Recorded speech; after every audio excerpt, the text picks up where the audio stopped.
Dmitri Chen with EMC APJ, and I'm here with PK Gupta from EMC APJ as well.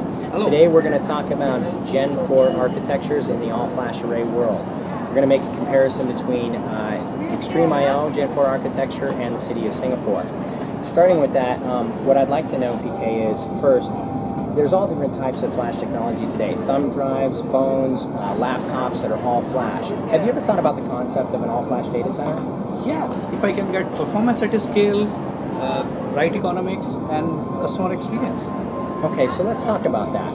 The all-flash data center, how is it possible? When you talk about Gen 4 architectures, let's talk about the city of Singapore first. Did you know, PK, that Singapore is one of the most dense populations in the world, with a population of 5.5 million people that essentially have about 20,000 people per square mile?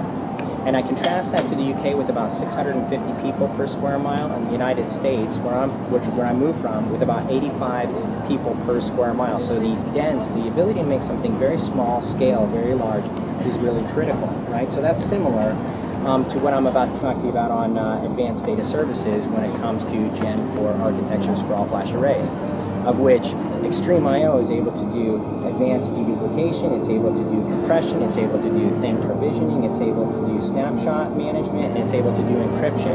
All of that is able to make it so that whether it's 5 terabytes usable or 100 terabytes usable, 100 terabytes can look effectively like 600 terabytes in this Gen 4 architecture. The second thing that you talked about was actually customer experience. So tell me about how Singapore's experience has changed over time for you over the last 10 years. So it really surprises me. Last 10 years, as I said, population went up almost 50%, but customer experience has in fact improved, and that brings to the point that how this city has been designed and architected. Okay, so let's talk about, from a customer experience standpoint, let's talk about the XtremIO user interface. So effectively what XtremIO architecture is able to do is able to pull all of this flash storage, and we're able to show not just the data services on the left-hand side of this user interface, but we're able actually to pull that flash pool and put it out to each of the different application workloads depending on what they need. So from a user experience standpoint, it's very consistent from a latency standpoint, it's very consistent from a performance standpoint. The third thing that I'm curious about, which you talked about, was scalable performance.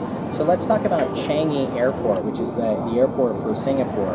I understand it's one of the busiest airports in the world, and essentially they handle about 60 million passengers per year.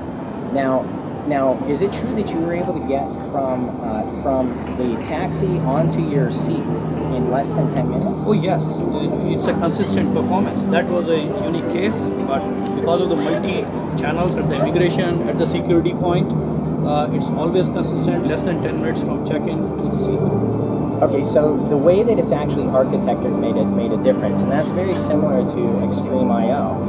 XtremIO Gen 4 architecture has up to 16 controllers, which makes it scalable up to over a petabyte of all flash for an all-flash data center.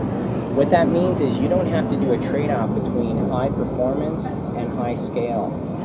And it's actually the only architecture that can do that. So that's what makes it different from a Gen 4 architecture back to a Gen 3 architecture, which is essentially dual controller architecture similar to IBM or Pure technology, where essentially you have to make a decision between high performance or high scale.